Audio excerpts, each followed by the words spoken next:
आप लोगों को सबको पता है कि पूरे देश में लोकसभा का चुनाव हो रहा है और नासिक लोकसभा क्षेत्र से बहुजन समाज पार्टी की तरफ से मैं चुनाव लड़ रहा हूँ। गए 25-30 सालों से बहुजन समाज पार्टी का कार्यकर्ता होके इस बार मुझे बहुजन समाज पार्टी ने बहन कुमारी मायावती जी और राज्यसभा खासदार रामजी गौतम, प्रदेश अध्यक्ष प्रदेश गुनारे साहब, इनकी आशीर्वाद से हमें लोकसभा का चुनाव लड़ने का मौका मिला। आप देख रहे हैं कि महाराष्ट्र में जिस तरह का माहौल है कि अनेक पार्टी के लोग सुबह कौन सी पार्टी में रहेगा और दूसरे कौन सी पार्टी में जाएंगे, इस माहौल को देख के लोगों का विश्वास यहाँ पे टूट रहा है और यही मुद्दों पे लोगों में शंका तैयार हो रही है कि ये लोग चुनने के बाद कौन सी पार्टी में चले जाएंगे, क्योंकि जो राष्ट्रवादी कांग्रेस,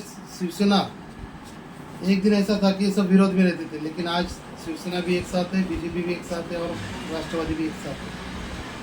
तो लोगों में ऐसा माहौल बना है कि आने वाले दिनों में क्या कर सकते हैं और बहुजन समाज पार्टी कायदा व्यवस्था, लॉ एंड ऑर्डर और देश को सुरक्षित कैसे बना सकती है, सर्व समाज भाईचारा कैसे बना सकती है और लोगों को यहाँ पे झूठे वादे न करके लोगों के वास्तव वादे देने में बहन जी ध्यान रखती है। उस मुद्दे पे बहुजन समाज पार्टी यहाँ पे लोकसभा चुनाव लड़ रही है। कांग्रेस ने हमेशा झूठे वादे किए हैं,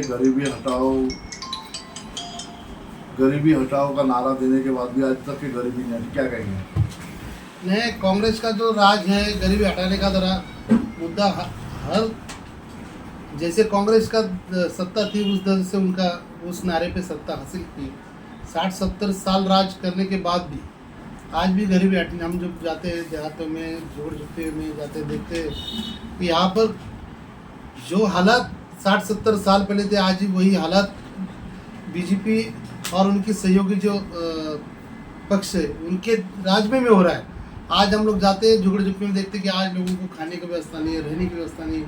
आज जो शिक्षित पढ़े लिखे लोग हैं आज वो भी लोग बीजेपी को कोस रहे हैं और कांग्रेस को कोस रहे थे, लेकिन बीजेपी को भी बहुत सारे कोसने काम कर रहे हैं। अब की बार 400 पार, इस बात के ऊपर कांग्रेस का आरोप है कि भारतीय जनता पार्टी 400 पार कर ले तो संविधान बदलना चाहेगी। बसपा का इसके ऊपर क्या एक रुख है, पूरा देश जानना चाहता है। देखिए, इस चुनाव में हर पार्टी अपना वादा करे कि हम लोग इतने सांसद चुन के लाएंगे, लेकिन आज देश का मूड चेंज हो गया है और हम लोग ये समझते हैं कि आने वाले दिनों में कोई भी पार्टी बहुमत की सत्ता नहीं कर सकती। कांग्रेस के ऊपर भी बहुत सारे लोग नाराज हैं और बीजेपी के ऊपर भी नाराज है। आज लोगों को लग रहा है कि हम बहुमत के साथ आएंगे, लेकिन आपको ये बताना चाहता हूँ कि आने वाले दिनों में किसी की भी बहुमत की सरकार नहीं आने वाली और अनबैलेंस सरकार बन के यहाँ पे जो गुजराल, देवगौड़ा और वीपी सिंह की जैसी देश का पीएम बना था, उसी तरह बहन कुमारी मायावती जी देश की 2024 में पीएम बनेगी, ऐसा दावा हम यहाँ पे कर रहे हैं। सर, लोकसभा चुनाव को आप किस तरह देखते हैं? लोकसभा चुनाव तो हर 5 साल के बाद आता है, लेकिन ये चुनाव हमें ऐसा लग रहा है कि लोग बड़े बड़े एडवर्टाइज कर रहे हैं, बड़े बड़े सभाएं ले रहे हैं। ये लोग पैसा कहाँ से ला रहे हैं ये सोचने वाली बात है, क्योंकि जिस मुद्दे पे बीजेपी ने सरकार बनाई थी कि जो वादे किए थे कि आपको 15-15 लाख देंगे या नौकरी लगाएंगे, देश की गरीबी हटाएंगे, ये सब मुद्दे बाजू में रह गए। ना 15 लाख मिले, ना गरीबी हटी, ना किसी को रोजगार मिला, लेकिन लोगों का मूड अब अलग बना है। जिस तरह बहुजन समाज पार्टी सर्वजन हिताय और सर्वजन सुखाय का नारा देके जिसकी जितनी संख्या बारी उसकी उतनी भागीदारी उस मुद्दे पे मान्यवर कांचीराम सामने मजबूत सरकार नहीं चाहिए, मजबूर सरकार बनानी चाहिए और मजबूर सरकार ही देश का विकास कर सकती है। और उस मुद्दे पे हमें लगता है कि आने वाले दिनों में लोग मजबूर सरकार नहीं तो मजबूर सरकार बना के इस देश की सत्ता हाथों में लेंगे। जी काली जी, आप ये बताइए कि आपने या बसपा ने नासिक विधानसभा लोकसभा में क्या ऐसा काम किया है जिससे जनता आपसे प्रभावित होगी इस बार? देखिए, हम लोग गए 25 सालों में हर गली हर गांव देहातों में बस्ती में जाके यहाँ पे हर 25 सालों से हम लोग काम कर रहे हैं। माननीय कांचीराम जी जब जीवित थे और बहन कुमारी मायावती जी जब सीएम बनी थी 4 बार, तो उस तरह से हम लोग हर गांव में काम कर रहे हैं। ना हमारे यहाँ पे ना विधायक था ना सांसद था, लेकिन हमारे कार्यकर्ता जो है निष्ठा भावना से किसी भी मतलब के न काम करते हुए गांव में गए, झुग्गियों में गए, फुले शाह अम्बेडकर विचारधारा को घर घर तक जाके पहुंचाया। और सत्ता बाबा साहब ने जो बताया कि राजकीय सत्ता मास्टर चाबी है, उस चाबी को हमने लोगों को समझा है कि आप सत्ता हाथों में लेते तो जैसे उत्तर प्रदेश के अंदर कायदा व्यवस्था और लॉ एंड ऑर्डर हमने प्रस्तावित किए, उसी तरह देश में बहन जी पीएम बनती है और देश की बागडोर संभालती है। तो आपको बताता हूँ कि मुझे लगता नहीं कि दूसरा कोई पीएम इतना काम कर पाएगा, क्योंकि उत्तर प्रदेश सबसे बड़ा राज्य है और उस राज्य में देश का पंतरन बनता है और उस राज्य में बहन जी 4 बार सीएम बनी है। आप लोग देखेंगे कि गुजरात जैसा छोटा राज्य और उस राज्य से पीएम मोदी आते हैं और वो 2 बार सरकार बनाने की बात करते हैं। तो जो बहन जी ने 4 बार सरकार बनाई है और 4 बार के सरकारों में देश को बताया कि महिला क्या कर सकती है। जैसे बाबा साहब को एक बार मौका मिला और मौका मिलने के बाद बाबा साहब ने दिखा दिया कि हम लोग छोटी जाति से होने के बाद भी देश में परिवर्तन ला सकती है। बहन जी इस बार 2024 में सही टक्का में बहन जी को मौका मिल जाता है, क्योंकि बहन जी ने देखा है, बहन जी ने ना कांग्रेस के साथ अलायंस किया है ना बीजेपी के साथ अलायंस किया है। आने वाले दिनों में बहन जी की जब सांसद आएंगे, आपको बोलता हूँ कि इस बार कम से कम बहन जी बैलेंसिंग पावर 35-40 सीटें आएगी। आपको पिछली बार पता होगा कि इतने माहौल होने के बाद 10 सांसद बहन जी के बहुजन समाज पार्टी के आए थे और इस बार वैसा माहौल देश में नहीं है। बहन जी इस बार 30-40 सांसद लेके हर समाज को मौका दिया है। आप खास करके देखेंगे यहाँ पे मुस्लिम समाज को भी बड़ी तादाद को टिकट दी गई, ओबीसी समाज को भी दिए, छोटी जाति वाली जो पिछड़ी जात के लोग हैं उनको भी बहन जी ने सबको टिकट दे के पूरे देश में सबसे ज़्यादा टिकट दिए। आप जितने भी देखेंगे कि बहुजन समाज पार्टी ने सबसे ज़्यादा टिकट दे के ये दिखा दिया कि बीएसपी ही 1 नंबर की पार्टी रहे। सर, शिक्षा की बात की जाए तो कई जेडपी स्कूल जो है जिला परिषद स्कूल बंद हो गए और जो प्राइवेट स्कूल है उसको बढ़ावा दिया जा रहा है, बच्चों का नुकसान हो रहा है उसमें और गरीब बच्चों को पढ़ाई नहीं मिल रही है। इस पर क्या कहेंगे? देखिए, ये तो कांग्रेस के राज में हो रहा था और बीजेपी भी वही कर रही है।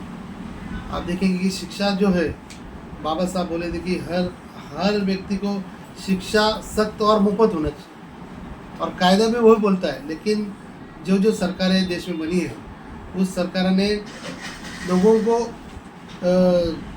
अनपढ़ रखने का काम किया है। उनको जो शिक्षा का महत्व है वो ना होते हुए इन्होंने धर्म के नाम पे राजनीति चालू की, क्योंकि धर्म के नाम पे राजनीति करेंगे लोग पढ़ेंगे लिखेंगे नहीं और बाबा जी के पीछे जाएंगे और उनके चले जाएंगे। इसलिए देश में शिक्षा रहेगी, शिक्षित हो जाएंगे लोग, अपने आप पढ़ जाएंगे लोग, अपने आप नौकरी में चले जाएंगे। इसलिए हम लोग बहुजन समाज पार्टी के माध्यम से बात करना चाह रहे हैं कि आने वाले दिनों में हर देश के जो नागरिक है उनको शिक्षा देने का बीएसपी काम कर रहा है।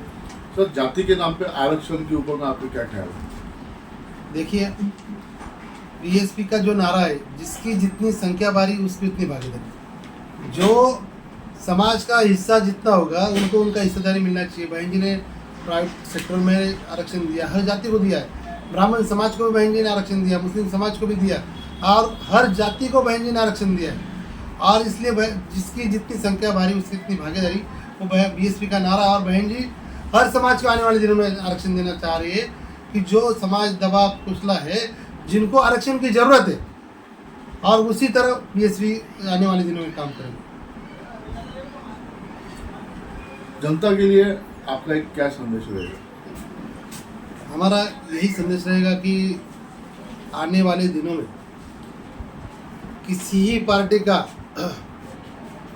जो भी पार्टियां पैसा लालच या